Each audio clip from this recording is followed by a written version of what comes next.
Good morning, United Kingdom. Good morning, United Kingdom. 8 a.m. The end of this week, 8 a.m. to 9 a.m. Live time every morning from Monday to Friday. Every morning with Lakhi Singh, the business and property fixer, and the alternative business and properties community or solutions community.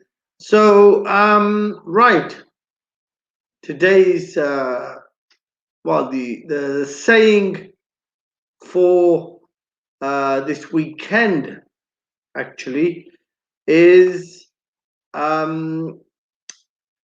success is going from failure to failure without losing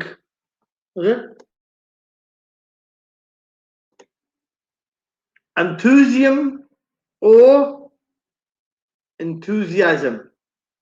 So either way, it's going from failure to failure without losing enthusiasm or enthusiasm.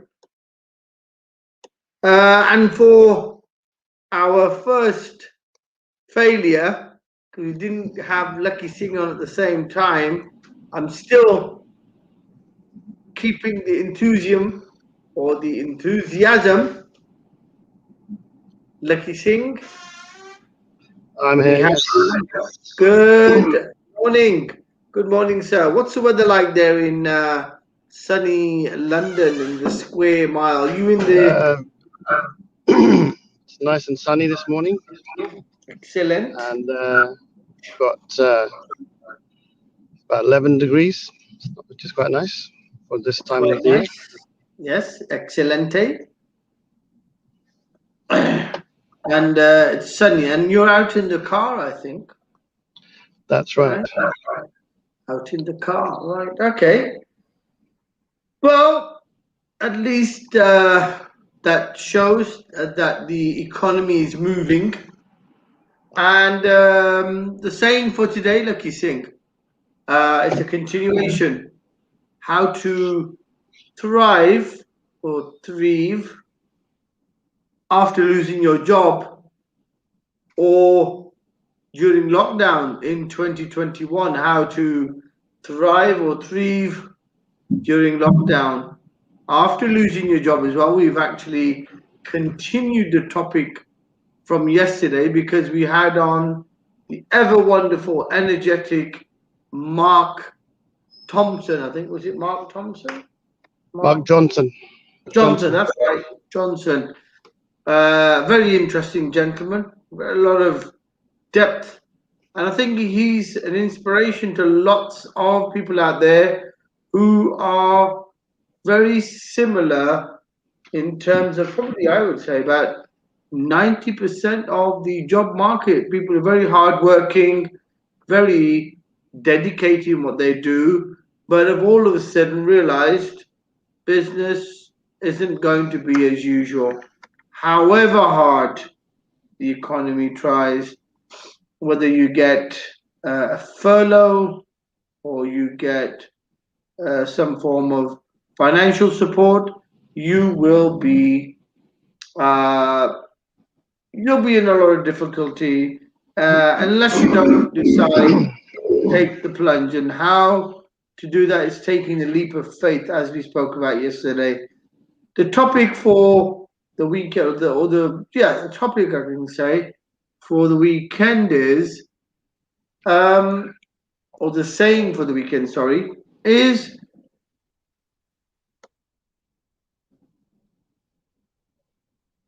that's right.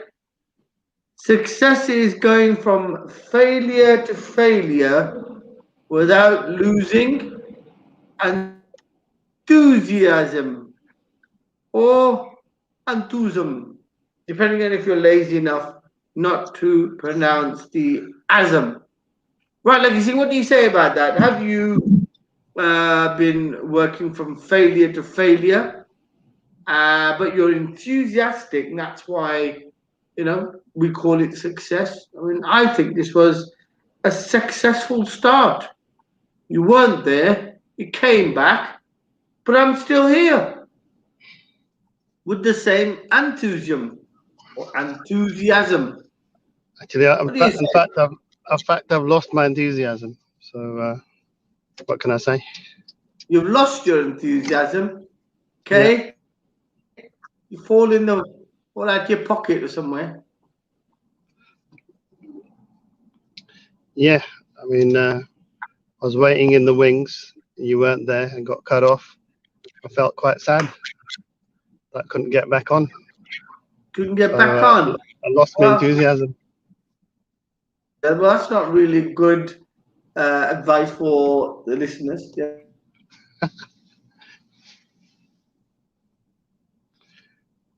Yeah, I may actually Oh, lose my right. enthusiasm. Okay. Interesting fact today. We are now at 1919 members, which is the golden year in which the First World War was declared to have finished. So 1919, we've got 1919 members. We're looking for the 2000. I think what they've got is it a point 0.5 point per member. So on the 2000th member, there will be a prize. I think they're going to announce it next week. Is that right? Yep. Hopefully, we should have a banner going out and also an announcement on Monday if it hasn't already got 2,000 by Monday. So, Lucky Singh, so you lost enthusiasm, but I brought you back. I've just got you back in the nick of time. We've also got Linda Singh, I think. Linda Singh working back. Let's get Linda Singh on. Let's not wait any further. We don't want him to lose his enthusiasm or his asm. Linda sir, kidar, chakta fatte. How are you, sir? You're looking very corporate this morning, I think. Yeah, we're always dressed to be doing business. That's what VJ we say. Sal's trying to look like a businessman now. Yeah, Trying to look like it. As long as I look like one, that's the important thing. Don't have to sound like one. I think every day that passes, he looks more and more corporate, and I think we'll More. eventually. I'm trying to. I'm following your footsteps, Ninda sir, because you don't really sound like an MC or anything. You sound more like the Chancellor of Exchequer sometimes. The tint. I think we'll end up with us talking to you while you're flying a helicopter. I think it's. Yeah, well, I could try that. Actually, funny enough, I was speaking to someone yesterday who is an air ambulance pilot, no buddy of mine in Qatar. And the joke was, I could drive across Qatar quicker than you could fly. How do you use that? What's the purpose of having an air ambulance in Qatar? It's a very small state. But anyhow, matters aside, the saying for this weekend, sir, success is going from failure to failure without losing enthusiasm, or if you want to put it in more clearer English terms, enthusiasm. That's what the definition apparently is of success. So I think it's very philosophical. It sort of says that don't see people through your prism. Let's not look at Lucky Singh driving his Bentleys around and his AMGs and all that. Don't get me, because he probably has gone from failure to failure, but we see him as a successful people or a person. And if we see him as a successful person, is it the enthusiasm in him that makes him look and appear successful? What is real success? So, sir, first question to you this morning: is success failure to failure, but without losing the enthusiasm? I think a couple of things. Firstly, we all define success differently. So, what does success look like to you? And that might be, some people will think no, failure isn't success for them. So it depends how you define success. I think it's okay to fail, provided you learn from your failures. You can't keep failing every time and not learn from it. That at some point you're going to succeed. I think failure is good because it means you're taking risks, and I think unless you take risks, um, you're not going to benefit. You're going to be stalemate, or you're going to be overtaken by others who are taking risks. So I think in order to stay afloat in a competitive marketplace, you need to innovate. Innovation means taking risk, and with risk comes failure. But that's fine, provided you learn from failure. I mean, just to give an example, when I used to be regularly releasing albums, I worked out that out of every 10 albums, one or two would be very successful, the other eight would fail. The one or two would subsidize the other eight and would allow me to reinvest. So I was comfortable with that risk factor, and it was a calculated risk. But I knew that if I didn't take 10 projects on and relied on one or two, I was definitely destined for failure because one or two wasn't enough. So Well, scale. that's interesting. Okay, Ninda, I'm going to hold you to that statement because it's quite interesting. You're saying some of them were successful, some of them sort of like weren't that, they didn't reach what the potentials. Yeah. We take that example. You've got different tracks, and out of every, say, out of every 10, two were successful, two got what you expected, eight were. But even the eight must have had people who bought that music, that track, either because they were mesmerized by you, or that actually that music did actually appeal to them. As weird as it probably sounded, you probably thought it was not that good, but somebody did buy it. Now that goes back to my point. Before I go back to Lucky and ask the question, reminds me, success is relevant, isn't it? So a teacher teaching in a school asked the class, "Where are these three boys? They're still late." So the first one comes in. He said, "Where were you?" He said, "I was having some success." I said, "But sit down. Not the time to have success." The second one comes in another 5 minutes late and says, teacher says, "Where were you?" He goes, "I was also having some success." Sit down. Not the time to have success. The third one comes in and he says, "Where were you?" "I've just had a whole lot of success." Sit down. After another 10 minutes, a young lady walks in, largely busted. "Who are you?" "I'm Cess." "Please sit down." So it's a relative thing, isn't it? Really? Success. Lakhi Singh, say you what to that? It's an old joke, mate. It's not very funny. No, it's metaphorical, Lakhi. It's metaphorical. It's, to the teacher, he thought these teachers have come back from a successful day. For the children, their matter of success was really sucking Cess. And when it came to Cess, she was obviously the victim on both sides. And I've got a very good answer for that. I think you can take the corporate look out of VJ Cell. You can't take VJ Cell out of the corporate look. That's all I can say. Very nice, very deep, Mr. Singh. You become very huge. Your comments. Okay, sir. To take this question that I did come across from Ninder Singh Johal, and that was, look, he's got 8. He's got 10 tracks. Okay, 8 didn't get what he wanted, but they obviously appealed to somebody. So is success really internal or external? Is it not just the fact that somebody appreciated the other 8 shit tracks? Isn't that enough?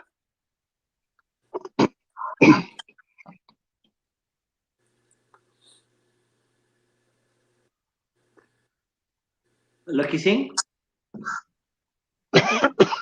Success is... So you're talking to me? I thought you were talking to Yes, I'm talking to you, sir. Yes, I'm talking to you. Yes, yes. It's your question. Okay. Right. So what's the question? I just missed it. Ah, right. Okay. Success is going from failure to failure without losing enthusiasm. Have you just had another failure there of communication? But I'm still here, still energized. Question goes back to you, sir. Mr. Ninder Singh had track. He said, "Look, I actually went through failure to failure in the same way, but I didn't lose enthusiasm. I kept making music, but it's just that some didn't really do what I expected of them. So my question is, there were some people who were buying the 8 tracks that didn't really do as well as Ninder expected. But isn't that success as well? That somewhere out there, somehow, there are some people who got a weird sense of music or of sound, like the 8, or they were besotted by Ninder Singh with whatever he produces. It's got to be good. Isn't that success? I think I'm not sure if that whatever you're saying relates to what the actual analogy we're trying to work on. But I think the general point is that there's an angle, and success can be achieved in many forms.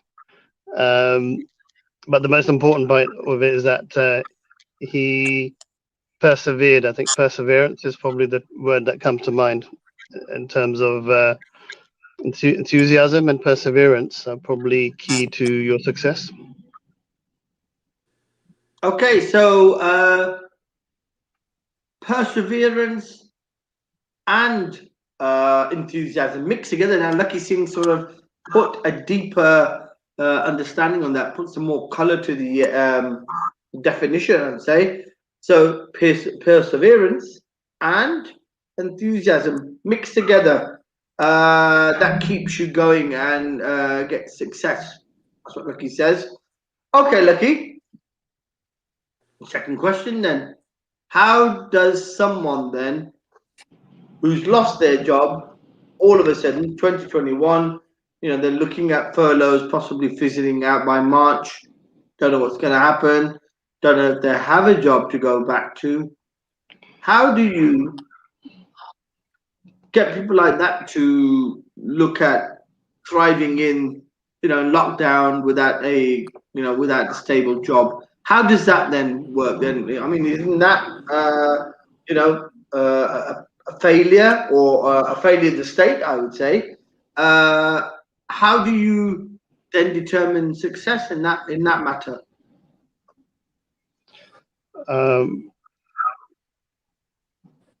Is that to me or to Ninder Singh? I just missed it. So you, sir, Lakhi Singh. Okay. Singh. I think All right. failure.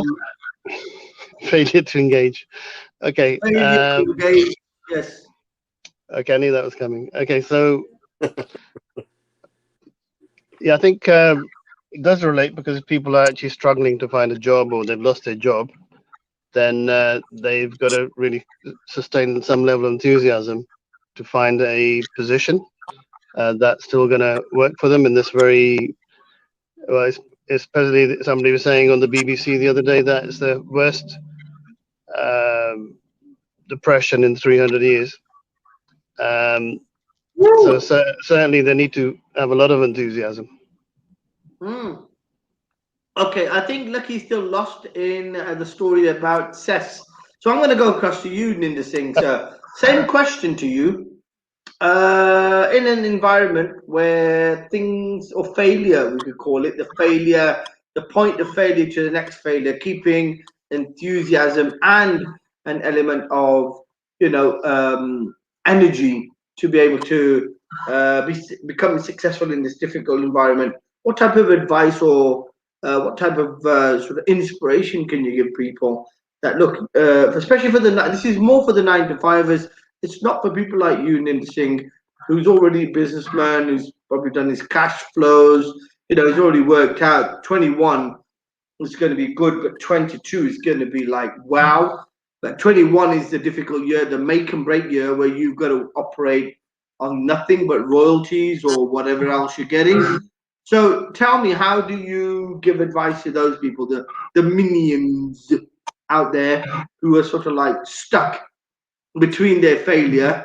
And remember, they're not going to say it's our failure. They're going to blame the government. It's the government that's failing to provide us some hope.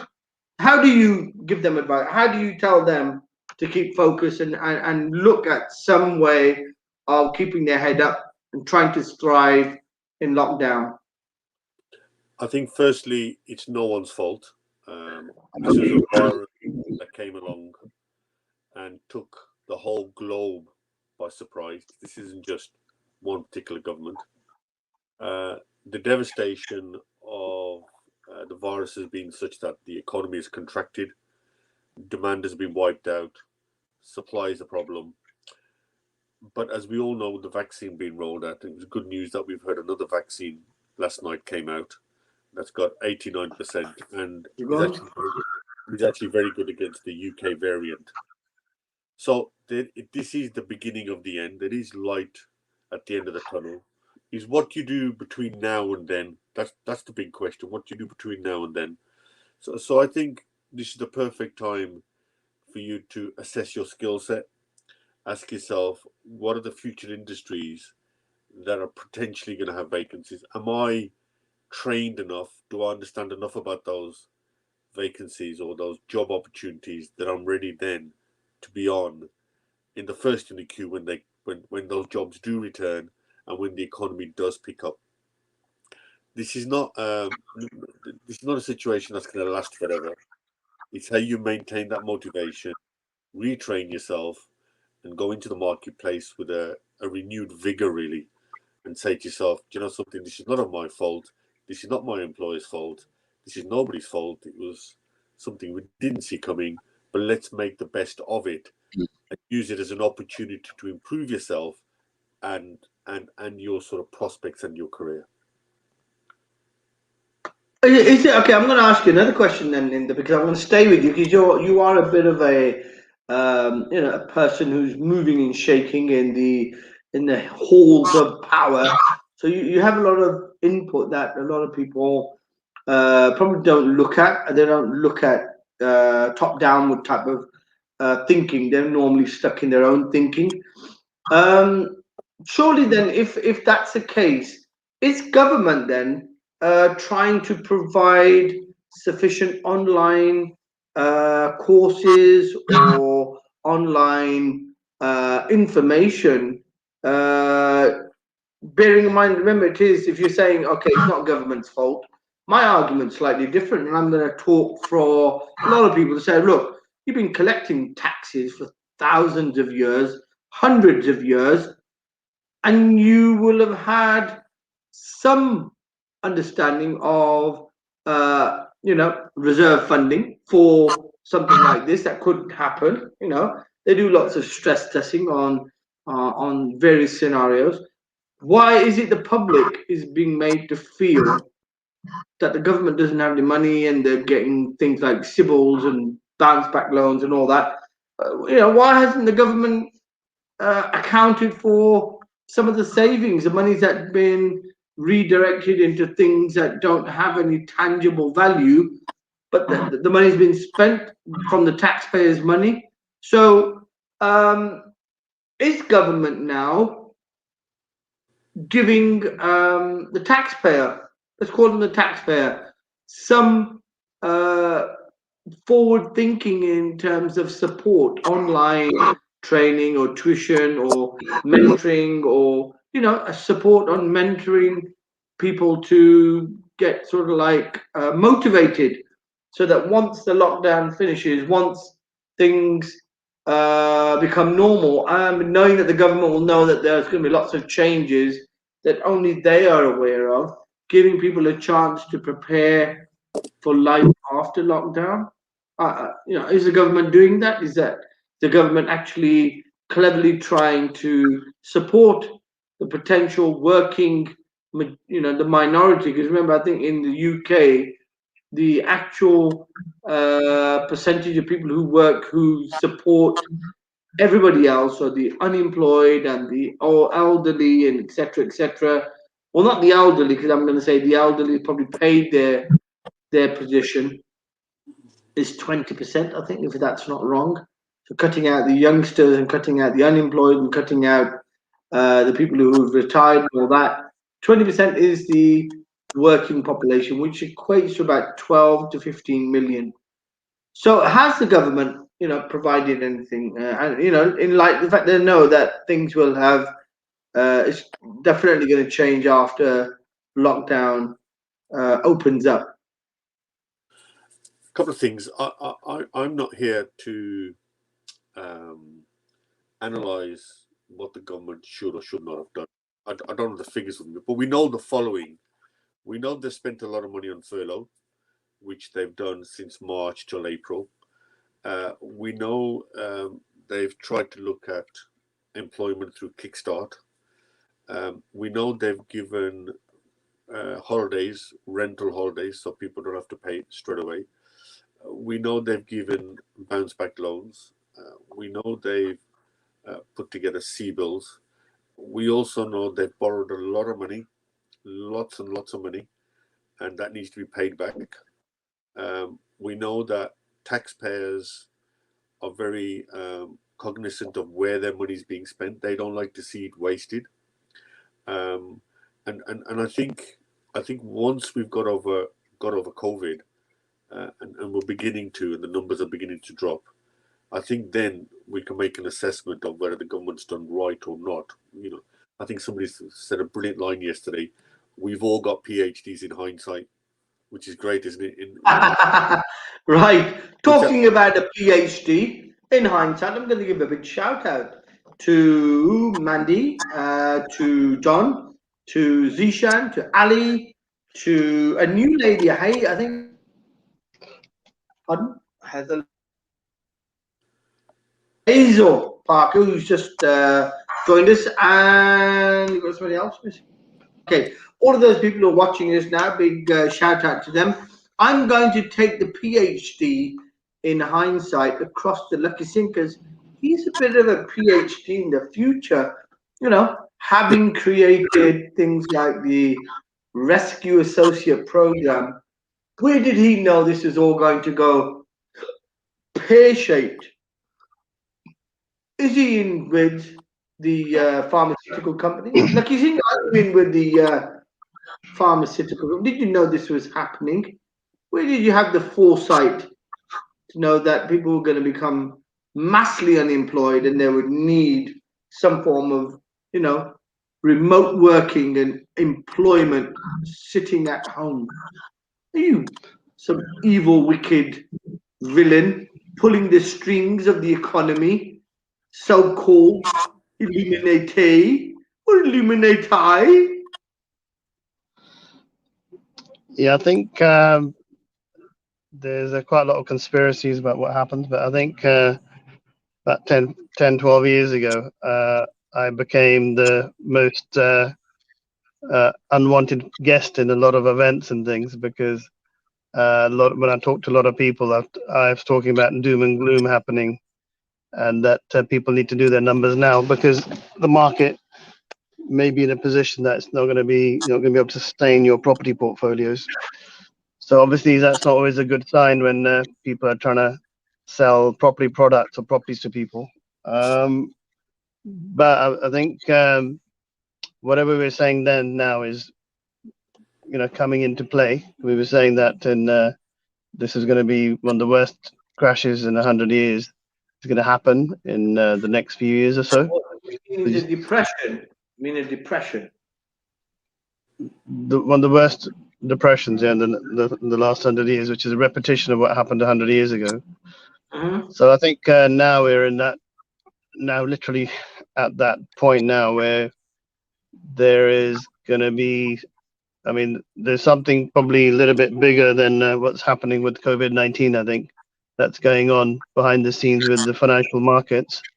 Mm-hmm. And the talk on the street, so to speak, or at the street level, is that anybody who's a market trader or market trading, meaning on the financial markets, they're saying that all of this COVID-19 is just to sort of keep people in control. Obviously, there's a pandemic, but alongside that, there's going to be some sort of financial crash, which they couldn't necessarily announce unless everybody was locked up and there's going to be anarchy in the streets.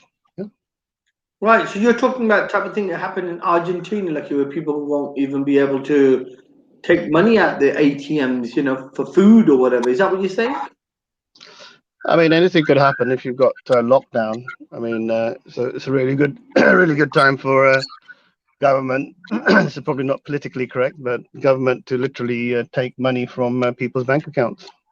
I think those things have happened. Okay, I mean, that's quite heavy stuff, but it's true because it's happened in the past. I know, I can't remember when, but it was a point of history where government policy was that your goal, I think it was during the First World War, was it not? Or Second World War? Someone's going to put me wiser to that, where the government actually restricted the amount of money you were allowed to withdraw, and it actually held everybody's precious metals. It could be anything that was precious in reserve in order to payroll for the war, I think. And at that time, they were issuing government war bonds. I'm trying to work out if I remember reading it once upon a time, and I think maybe our esteemed guest can put me right to it. Do you know about this, Linda? Have you read this ever about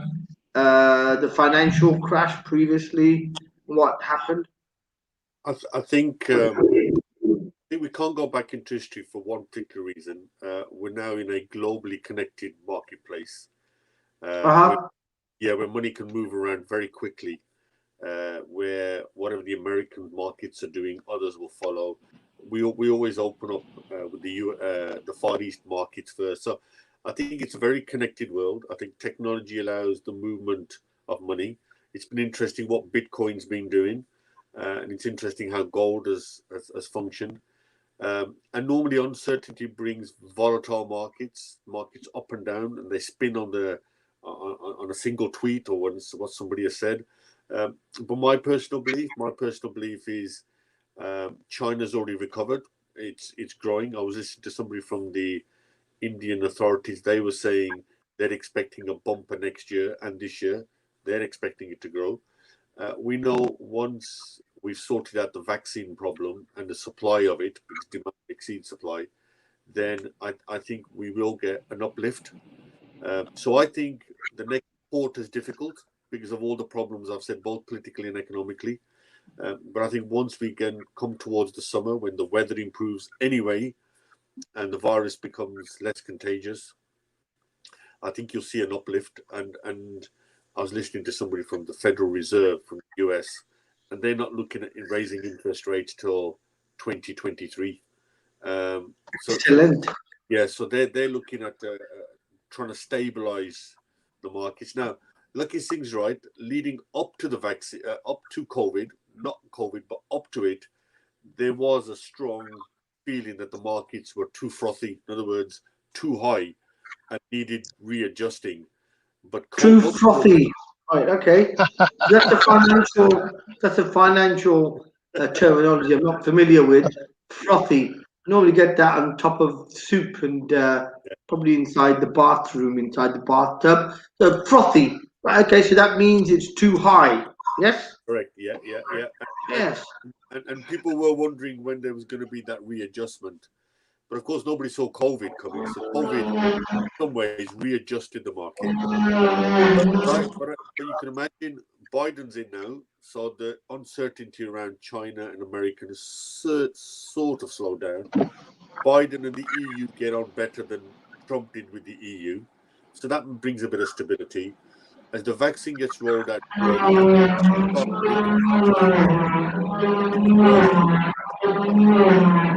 That's a very noisy noise. Is it round outside where Lakhi is? Yeah, I think Lakhi Singh's making funny motor noises in his car. Are you pretending to be an engine, Lakhi Singh? Is that your next job? Is that you going from failure to failure and just planning your next job, pretending to be an engine of some kind. I think it's Vijay Sal's team building a new helicopter.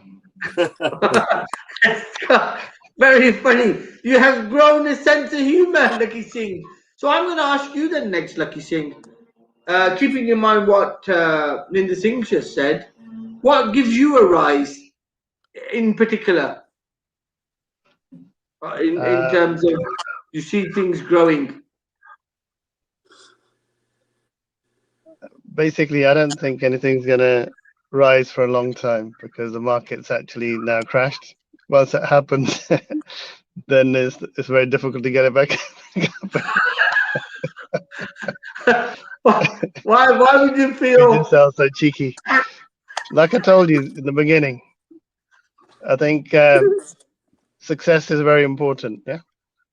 Success is important indeed, sir. So you don't think there is going to be anything that's going to get you a rise? So I can understand This is that. the first time Vijay Sal's actually made me laugh in all the shows. So I think it may be more me than him actually because I've It probably had probably a is. long day. You're probably developing a sense of humor. It's I probably thought I what's could actually, I was invincible when it comes to Vijay Sal's jokes, but little did I know that I also have a few cracks in my armor.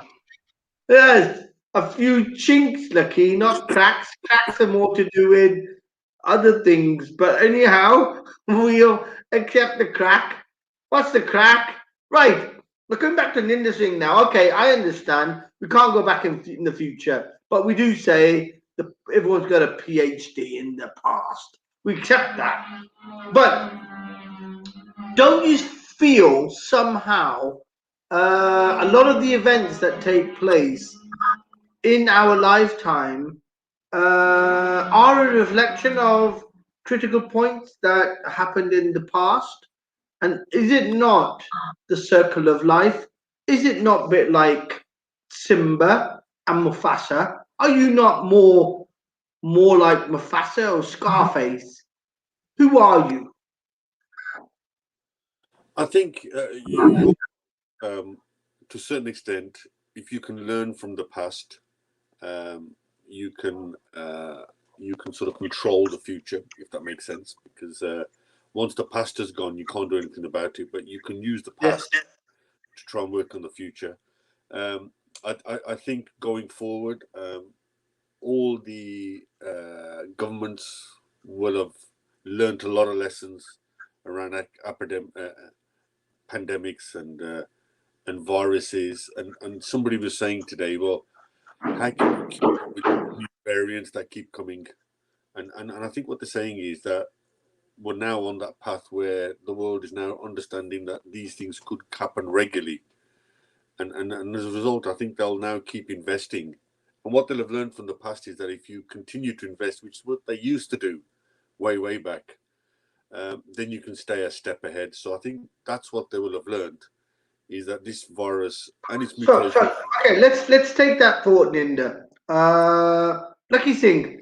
Right, okay, on a serious note, taking the past, taking history to determine future, or the future, in terms of obviously not trying to make the same mistakes, that's what I would say, or trying to minimize the failures, because in the history of mankind, there's been many failures to get to success.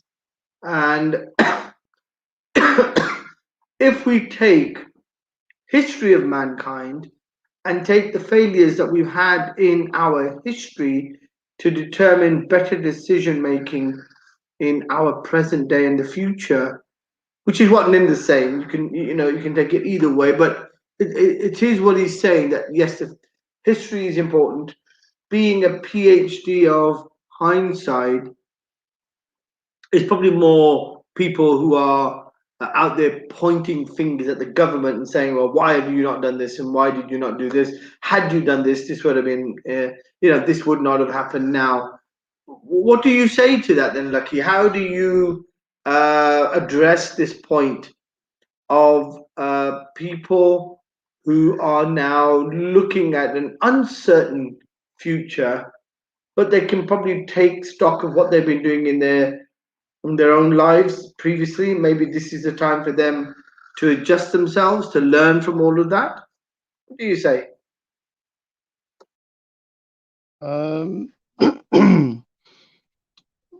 Well, to be honest, I think in every sort of problem, there's always a solution. So I think people have to sort of almost. I mean, I had a very interesting. I think a very interesting TV program that comes to mind. That's with a gentleman called Grant Cardone. He's a sort of multi-billionaire or millionaire in property in the US, and the program is going to be he's going to be dropped into a town with $100, and he's going to make $1 million in 90 days, but with only $100 in his pocket.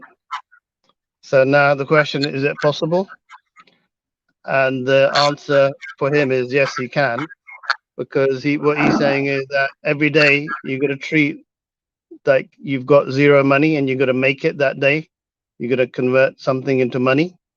So I think if everybody had that mindset, because it's all just a question of mindset and thinking. So if we all thought like that, we could be making whatever we need quite easily if that was our mindset. So that's my answer. But doesn't that go back to everything that's happening now then, Lucky? Everyone's under lockdown, they're all at home. The only thing they have got is to use their mind to redefine themselves and improve themselves. And if that's the case, what you're saying, Lucky, is that these people now in lockdown should come out of lockdown stronger, more resilient, and more focused. You'll have a better workforce doing the same jobs or maybe less jobs, but more in a more efficient way. Ninda sir, what do you say to that?